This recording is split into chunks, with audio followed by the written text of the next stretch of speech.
수능 최저가 바뀌면 입시 결과도 바뀝니다. 올라갈까요? 내려갈까요?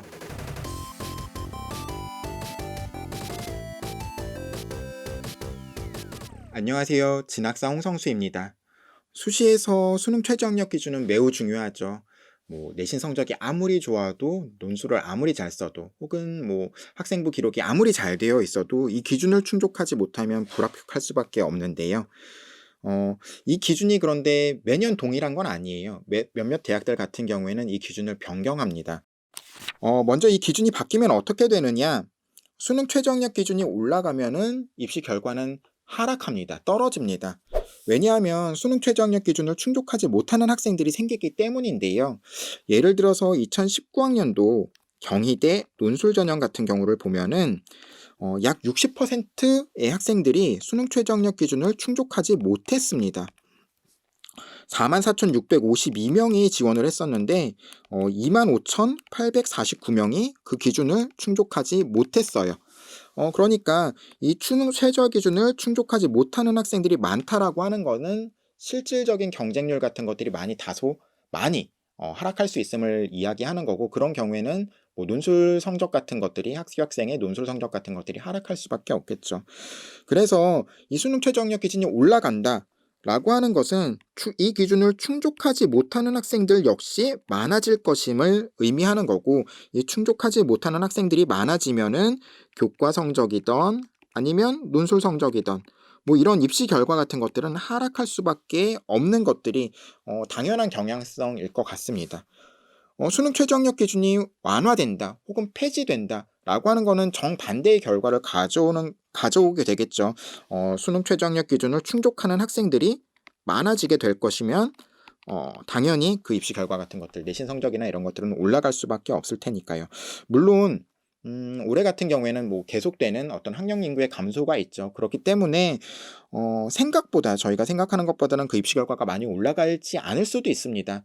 특히나 주요 대학 같은 경우에는 전년도 같은 경우를 보면은 어떤 학령 인구의 감소 같은 것들이 그렇게 큰 영향을 발휘했다라고 보이지는 않거든요. 어쨌든 이런 수능 최저 학력 기준이 완화된다 혹은 강화된다라고 하는 것들은 입시 결과의 변화를 가져올 수 있음을 일단은 인지하시고 지원 여부를 결정하시는데 좀 참고하셔야 될 것 같은데요. 그럼 어떤 대학들이 이런 수능 최저 학력 기준의 변화를 가져왔나, 이런 것들을 살펴봐야 되겠죠. 먼저 수능 최저 학력 기준을 폐지한 대학들은 사실 그렇게 많지 않습니다. 여기에는 주요 대학으로 해서 가톨릭대 학교장 추천 간호학과의 경우만 예시를 가지고 왔는데요. 전국으로 봐도 연세대 미래 캠퍼스라든지 아니면 교통대, 한국교통대 교과전형 같은 경우를 제외하고는 그렇게 많지 않아요. 물론 일부 대학들이 조금은 더 있긴 하지만, 그런데 이와 다르게 수능 최저 학력 기준을 완화한 대학들은 상당히 많이 있습니다. 고려대는 제가 지난번 영상에서도 말씀을 드렸었는데요. 약간 애매한 면은 있어요. 어떤 전형의 변화로 인해서 지원 자격의 제한 같은 것들도 좀 변화가 있었고, 그렇기 때문에 무조건 완화되었다 이렇게 받아들이기는 다소 어려움이 있긴 하지만, 그래도 일반 학생들이 지원할 수 있는 학생부 종합 전형에 있어서는 좀 완화가 되었다라고 생각을 할 수가 있을 것 같습니다. 국민대 같은 경우에는 특히나 좀 많이 애매한 대학인데요. 제가 여기에다가는 수능 최저 완화된 대학의 목록으로 적어두었지만, 어떤 의미에서는 수능 최저가 강화된 대학으로 생각을 해볼 수도 있습니다. 왜냐하면 국민대 같은 경우에는 작년에는 수능 최저 학력 기준을 설정하는 데 있어서 국어, 수학, 탐구 영역 3개 영역만을 활용했었어요. 그러니까 영어를 반영하지 않았었던 거죠. 이 상태에서 인문 계열은 2개 합 6, 자연 계열은 2개 합 7 정도의 수능 최저 학력 기준을 가지고 있었는데, 올해는 여기에 영어를 포함해서 2개 합 5, 그리고 2개 합 6이라는 기준으로 그 기준을 바꾸게 되었습니다. 그러니까 좀 영어에 좀 자신 있는 친구들 같은 경우에는 수능 최저 학력 기준이 좀 많이 완화되었다라고 받아들일 수도 있고, 영어에 좀 자신이 없는 친구들 같은 경우에는 좀 강화되었다라고 받아들일 수도 있어요.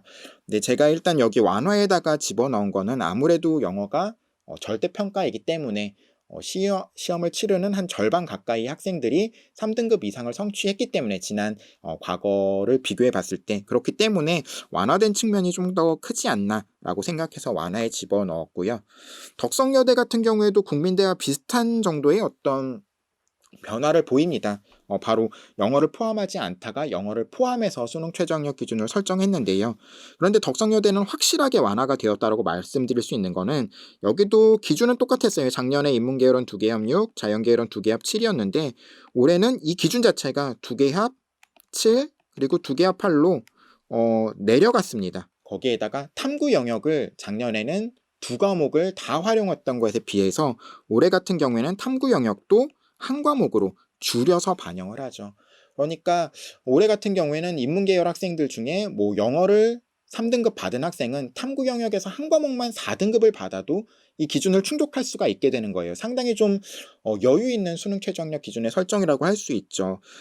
따라서 덕성여대 학생부 전형이나 혹은 논술 전형 같은 경우에는 입시 결과가 전년에 비해서 많이 올라갈 수 있다 라는 것들을 알고 지원을 하셔야 됩니다. 그러니까 아직은 발표가 되지 않았지만 2020학년도 입시 결과를 그대로 해석하셔서 전년도에 뭐 3.1등급도 충분히 합격했으니까 올해 내가 3.1등급이니까 지원해야지 라기보다는 전년도보다는 조금 입시 결과가 올라가지 않을까 이런 면을 확인하시고 지원하셔야 된다라는 거죠.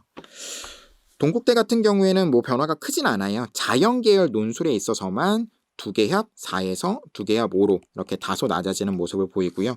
서울대 지금 같은 경우에도 뭐 그렇게 큰 변화는 아니죠. 뭐 탐구 영역을 작년까지는 2개 과목 모두 다 2등급 이내라는 성적을 성취했었어야 되는데 올해는 2개 평균 2등급이라는 걸로 변경을 해서 뭐 한 과목 1등급, 한 과목 3등급을 받은 학생은 전년 같은 경우에는 최저학력 기준을 충족하지 못하는 거였지만 올해 같은 경우에는 충족하게 된 것으로 이해한다. 서울대에서는 그렇게 이해하고 선발한다라는 것들로 뭐 받아들이시면 좋을 것 같고요. 성신여대는 조금 그 변화폭이 좀 크다라고 할 수가 있을 것 같아요. 성신여대 같은 경우에도 정년에는 3개 과목을 활용했었습니다. 뭐 이대라든지 아니면 뭐 홍대라든지 뭐 3개 과목을 활용하는 대학들이 뭐 그렇게 많지는 않은데요. 3개 과목을 활용해 가지고 인문계열은 3개 합 7, 자연계열은 3개 합 8이라는 기준을 가지고 있었죠. 그런데 이 기준이 올해는 2개 합 6, 그리고 자연계열은 2개 합 7이라는 기준으로 낮아지게 되었습니다. 그렇기 때문에 성신여대 교과 우수자 전형 같은 경우에도 논술이야 논술 성적의 영향력이 굉장히 좀 크기 때문에 입시 결과에 영향을 그렇게 크게 미치지는 않을 수도 있겠지만 성신여대 교과 우수자 전형 같은 경우에는 입시 결과가 좀 올라갈 수 있다. 이렇게 받아들이시면 좋을 것 같고요. 이화여대 같은 경우에는 동국대와 반대로 인문계열에 있어서만 그 최저학력 기준의 완화가 있습니다. 학생부 종합전형과 논술전형에 있어서 그렇고요. 한국외대 논술전형 같은 경우에는 탐구 영역 2개 과목에서 탐구 영역을 1개 과목만 반영하는 식으로 완화가 되었고, 홍익대 같은 경우에는 사실은 좀 수능 최저학력 기준이 매우 중요한 대학이죠. 뭐 실기 실적이 필요한 전형을 제외한 뭐 학생부 종합전형, 뭐 논술전형 아니면 뭐 교과전형 모든 전형에서 수능 최저학력 기준을 설정하고 있기 때문인데요. 홍익대 전형 같은 경우에도 인문계열 같은 경우에는 3개 합 6에서 7로, 그리고 자연계열 같은 경우에는 3개 합 7에서 8로 이렇게 조금 수능 최저학력 기준에 완화가 있었습니다. 따라서 이런 대학들 같은 경우에는 전년도에 비해서 입시 결과 같은 것들이 교과 성적으로 따졌을 때 입시 결과 같은 것들이 많이 좀 낮아질 수 있다라는 식으로 좀 받아들이시면 좋을 것 같아요. 이런 어떤 수능 최저학력 기준의 폐지 혹은 완화라는 거는 뭐 교육부 혹은 뭐 정부의 어떤 지침에 따라서 수시에서는 수능의 영향력을 좀 최소화해라, 이런 어떤 지침에 따라서 좀 이런 변화 같은 것들이 있는 것들이 이해되지만 이와 반대로 수능 최저학력 기준을 좀 강화한 대학들도 있습니다. 대표적인 대학이 고려대 학교 추천 학생부 교과 전형인 학교 추천 전형과 한국외대 학생부 교과 전형인데요. 고려대 학교 추천 전형은 사실은 최저 기준도 올라가고, 그리고 모집 인원도 많아지고 큰 폭으로 많아졌죠. 대폭 늘었습니다. 그리고 학령 인구의 감소가 있었다라는 것 때문에 입시 결과가 좀 '많이 낮아지지 않을까.' 이런 식으로 좀 예상하시는 분들이 있을 수도 있어요. 그런데 고려대 학교 추천 같은 경우에는 워낙 좀 성적대가 높은 학생들이 많이 지원할 수밖에 없는 그런 전형이기 때문에 '전년도에 비해서 뭐 입시 결과가 굉장히 많이 낮아질 것이다.' 이렇게 바라보는 것은 좀 무리가 있을 것 같습니다. 한국 외대 학생부 교과 전형 같은 경우에는 좀 최근에 변화가 좀 심했었어요. 2019 학년도까지는 최저가 있었습니다. 그런데 작년에 2020 학년도에는 최저 기준을 폐지했었어요. 근데 올해 다시 2021 학년도에는 최저 기준을 설정합니다. 그렇기 때문에 사실 과거의 입시 결과를 활용하는 것들이 조금 의미가 좀 없을 수 있어요. 수능 최저 학력 기준이 없었을 때나 혹은 2019 학년도 같은 경우에는 있기는 했지만 올해와 동일하게 최저 기준이 있기는 했지만 교과를 반영하는 방법 자체가 많이 달랐기 때문에 이 기준을 좀 활용하기가 좀 어려운 측면이 있죠. 그렇기 때문에 뭐 다른 대학, 뭐 다른 전형 같은 경우에도 마찬가지이겠지만 한국외대 교과 전형을 지원하려고 하는 학생들은 지금 학생들이 현재 학생들이 어떤 대학, 어떤 학과에 관심을 가지고 있는지를 좀 확인할 필요가 있고 그런 데 있어서는 저희 뭐 진학사, 뭐 수시 합격 예측 서비스 이런 것들이 굉장히 좀 큰 도움이 될 수 있을 것 같습니다. 그런 것들을 좀 확인하고 지원해 보시면 좋을 것 같다는 생각이에요. 이렇게 좀 주요 대학 위주로 말씀드렸는데요. 전국으로 보면은 무려 67개 대학이 수능 최저 학력 기준의 변화를 가져옵니다. 물론 뭐 좀 일반 전형이 아닌 뭐 고른 기회 전형이라든지 뭐 이런 것들이 모두 포함된 것이기는 하지만 본인이 지원하고자 하는 대학의 수능 최저 학력 기준이 어떻게 변경되었는지를 반드시 확인하시는 것들이 필요할 것 같아요. 그러니까 올해 지원할 때 2021 학년도 수시 모집 요강만을 꼼꼼히 보고 지원하는 게 아니라 전년도와 비교했을 때 수능 최저 학력 기준이 어떤 식으로 변경되었는지를 확인하시고 지원하는 것이 필요하다 라는 말씀을 드릴 수 있을 것 같습니다. 물론 뭐 가장 중요한 거는 뭐 이 기준의 변경 내용을 아는 것보다 수능 최저 학력 기준을 충족하기 위해서 열심히 공부하는 것이겠죠. 공부에 좀 요즘에 좀 집중하기 어려운 좀 환경적인 요소도 있고 시기적인 요소 같은 것들이 있겠지만 열심히 공부하시기를 바라면서 오늘 영상은 마치도록 하겠습니다. 그럼 다음 시간에 다시 뵐게요. 안녕.